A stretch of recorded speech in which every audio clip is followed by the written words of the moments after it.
la diputada Mónica Lixa de Unión por la Patria. Buenas tardes, Mónica, gracias por recibirnos, gracias por atendernos. No, al contrario, buenas tardes y gracias por el contacto. ¿Cómo estás, Mónica? Encantado de saludarte. Fernando te saluda desde aquí, desde la mesa. Te llamamos porque queríamos conversar, por supuesto, de política, indudablemente, pero puntualmente estábamos interesados en que nos des tu mirada en relación a los proyectos de ley que hay para frenar el discurso negacionista que, en el aspecto y en la interpretación que hago particularmente yo, más que negacionista desde la libertad traza, son discursos reivindicatorios, o sea, reivindicacionistas de la dictadura. Así es. Parece mentira que a 40 años de la recuperación de la democracia, que si bien lo tenemos que celebrar, no tenemos que relajarnos pensando y dar por sentado y naturalizar el hecho de que la democracia ya está conquistada. También toda la lucha de los organismos de derechos humanos y la política pública que llevó adelante la Argentina, que es vanguardia en todo el mundo respecto de los derechos humanos, los juicios por la verdad, memoria, verdad y justicia, el tema de la investigación de los crímenes de lesa humanidad, la represión ilegal de la última dictadura militar, etcétera, etcétera, son cosas que por ahí nosotros pensábamos que ya estaban, que había una conciencia colectiva respecto de la defensa de esos derechos y del nunca más, y de pronto nos encontramos en que otra vez se vuelve a debatir y otra vez se instala la idea acerca de la veracidad o no de los hechos, y como vos bien decís, Fernando, no solamente es negacionismo, sino también que es una apología, ¿no? Es Y apología. reivindicación y justificación de esos crímenes. ¿Me están escuchando bien?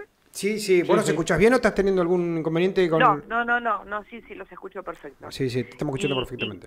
Y como decía, nuestro Código Penal, lo que sí está establecido es el tema de la apología, ¿no? Del delito o de los autores de delitos. Lo que se está debatiendo ahora en diputados es si se tipifica penalmente como delito el negacionismo, o en el caso del proyecto del cual yo soy autora, que proponemos hacer un agravante de la figura de la apología cuando se traten de crímenes de lesa humanidad, genocidios, desaparición forzada de personas o represión ilegal, hacer como una figura agravada de la apología y, bueno, cuando sea el caso de funcionarios públicos, una inhabilitación de por vida para ejercer cargos, ¿no? Cargos públicos. Eso precisamente porque, a ver, hay un límite muy finito que tiene que ver con la libertad de expresión. Ustedes que están en un medio, en una radio, por ejemplo, deben manejar muy bien el tema de la libertad de expresión, que está tutelada por nuestra Constitución Nacional, que hay que cuidarla, por supuesto. ¿Hasta dónde el legislador puede cercenar esa libertad de expresión que le permita a cualquier ciudadano expresar lo que quiera? Nosotros encontramos que sí, que hay un límite, que es el que tiene que ver ahí precisamente cuando lo que se haga sea exaltar o negar delitos que ya estuvieron probados. Y en el caso de Argentina, estos delitos se probaron por ante los estrados judiciales en juicios históricos, ¿no? Claro. Mónica. Y también tomamos como ejemplo un poco lo que pasó después de la Segunda Guerra Mundial, con la Alemania nazi y el Holocausto. Sí, perdón. Bueno, justamente me quería referir a eso, porque varios países de Europa penalizan el negacionismo, pero en Alemania tiene una pena de hasta 5 años de prisión efectiva. Pero lo más interesante es algo que usted estaba comentando acerca de la libertad de expresión, ¿no? La Corte Constitucional dice que la negación del Holocausto no queda comprendida en la libertad de expresión. Por eso la negación de los crímenes del nazismo no es una opinión, sino un delito. Eso dice la Corte Constitucional de Alemania. Precisamente nosotros nos inspiramos un poco de todo lo que pasó en Alemania. En Alemania había comenzado, después de la Segunda Guerra Mundial, estamos hablando más o menos de finales de la década del 50, en Alemania se pena en forma muy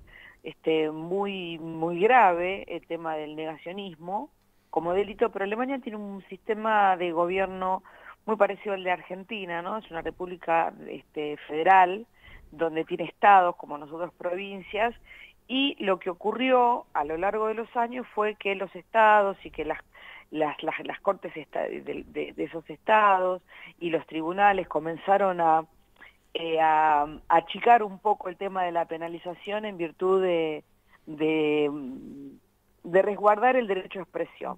Esto no quiere decir que no esté penado, sino todo lo contrario, está penado, pero lo que nosotros hicimos acá en Argentina, o lo que intentamos hacer, es que después, si nosotros hiciéramos una ley que fuera totalmente punitiva, por ahí no pasarían los filtros de los tribunales, porque sabemos que la justicia está en manos de jueces y de juezas, que en definitiva son hombres y mujeres, que también tienen su ideología, y sabemos muchas cosas que pasan en la justicia. Entonces, antes de hacer una ley que después se convierta en letra muerta y que no pase los filtros de constitucionalidad, nosotros lo que hacemos es tomar un artículo del Código Penal que ya pasó esos filtros, que tiene un delito que es el de apología, y hacerlo como una figura agravada, penalizando, por supuesto, incluyendo a los funcionarios públicos, pero creo que lo más distintivo del proyecto tiene que ver con la creación de un observatorio de convivencia democrática, donde nosotros podamos tener un espacio de debate, de reflexión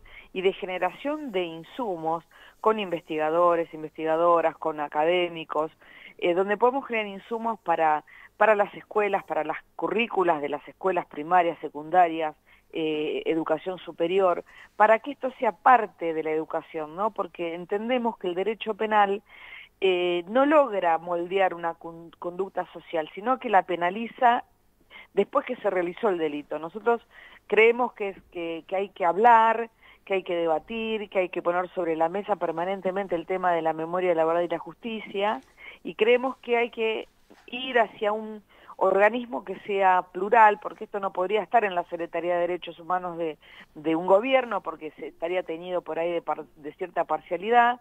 Entonces proponemos un organismo diverso integrado por diputados y senadores de las distintas fuerzas y por los organismos de derechos humanos de todas las provincias, para darle también una visión federal, y creemos que más importante, si bien tiene que estar penalizado, es el debate, y que esto no sea que ahora le ponemos el foco porque tenemos un candidato que es border y que está que es prácticamente psiquiátrico y que impone o quiere imponer un discurso de odio y de negacionismo, y que después nos olvidemos, ¿no?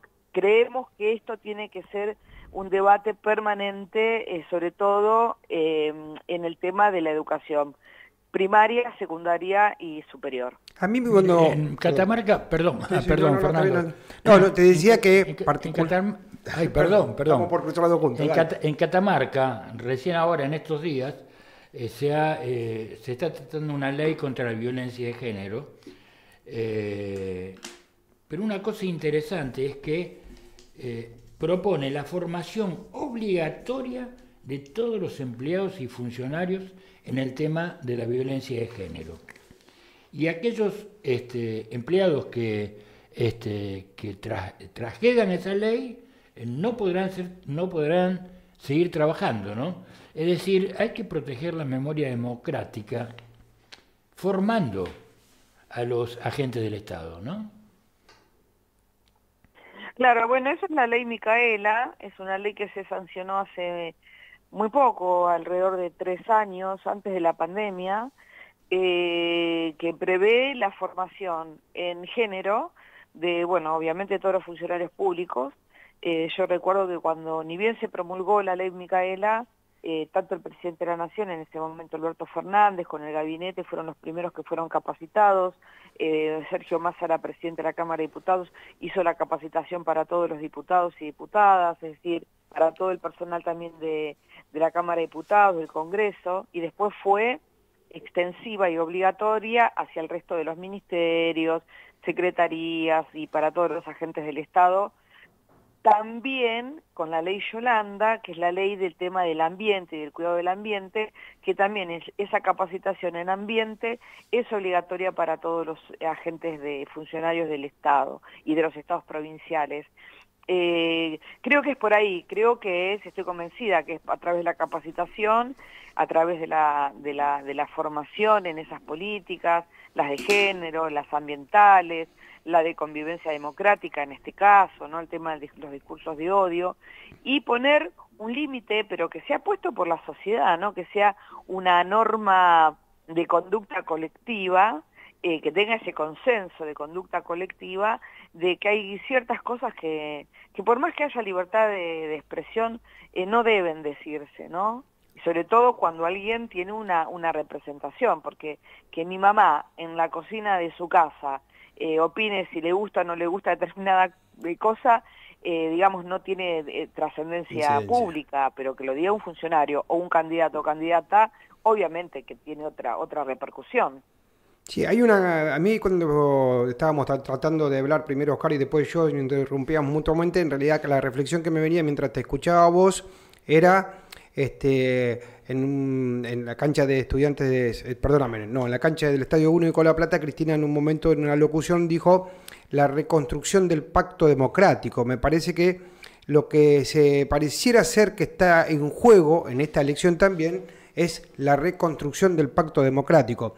Veo que hay dos proyectos de ley, uno que intenta incorporar la figura delictual del negacionismo y que también incita a la modificación a la ley orgánica de los partidos, y en esa situación de haber tenido vigencia en estos momentos este proyecto de ley en discusión, Javier Milei podría llegar a ser candidato hoy o no. No. Si hubiéramos tenido esa precaución en nuestra legislación, obviamente no podría. O sea que está violando una ley futura, sería. ¿Perdón? Estaría violando una ley futura en estos momentos. Claro, no, las leyes nunca son retroactivas, Sí, claro. Sobre todo las leyes supuesto. penales. Fundamentalmente las leyes penales no son retroactivas, no deben ser retroactivas, ¿no? Claro que no. Sí. No, pero hacía referencia justamente a eso porque, bueno, esto que vos mencionás de la libertad de expresión, la libertad de expresión, también me venía un poquito a colación una caracterización que hicieron en la televisión norteamericana que decía, en asociación a estas exclamaciones que tiene el candidato de la ultraderecha de la República Argentina, que él está llevando adelante ideas nuevas, y que no siempre las ideas nuevas, que en este caso yo no creo que lleve adelante ideas nuevas, pero no siempre las ideas nuevas son buenas, ¿no? Y ponía como asociación poner una cama de elástica en un ámbito donde hay gente de 70, 80, 90 años, no es una buena idea porque se quiebra todas las costillas. Obvio. Sí. Bueno, igual de todos modos, estas ideas no son ideas nuevas, ¿no? Las que está proponiendo precisamente en este tema, ¿no? Es un reverdecer de... Es preperonista. Y solo escuchar el discurso del 2 de abril de Martínez de Hoz y tenemos el mismo discurso. Exacto. Escuchar los discursos de Macera y tenemos el mismo discurso. Es decir, con el tema de la apertura indiscriminada de las importaciones, el otro día lo escuchaba, creo que con Jaime Berli, que bueno, está bien, el que no puede competir, bueno, que se joda, que se funda.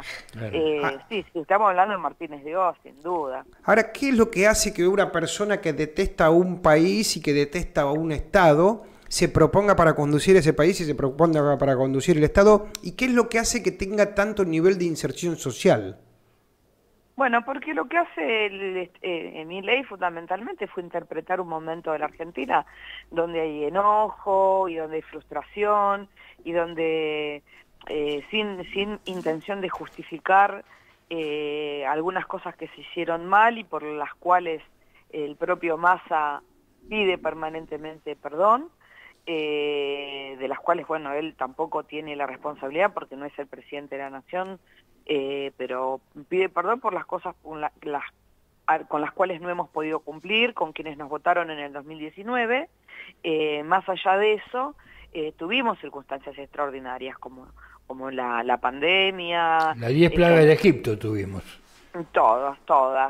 La gripe aviar, la sequía, es decir, la tremenda deuda. Hubieron circunstancias que nos impidieron llevar a concretar esa promesa que le hicimos a los argentinos en el 2019.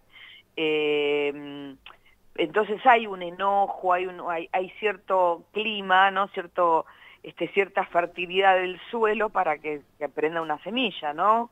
En este caso, lamentablemente, la semilla de la violencia, y lo que nosotros intentamos, lo que Sergio Massa intenta, es terminar con la grieta, ¿no? Lo dijo el otro día, fue un acto espectacular en el Teatro Gran Rex, donde presentó los 10 acuerdos para la Argentina del futuro, y donde él se propone entre todos que dejemos atrás la grieta, que demos vuelta a la página del desencuentro de los argentinos, y que pensemos en un gobierno de unidad nacional que esté integrado no con políticos de distintos partidos, sino con sectores de la sociedad, como empresarios, como gente de la cultura, de la ciencia y la tecnología, trabajadores, movimientos sociales, intelectuales, científicos, es decir, un gobierno multisectorial, como dice Massa, de las y los mejores, para poder llevar un gobierno de unidad nacional que garantice la gobernabilidad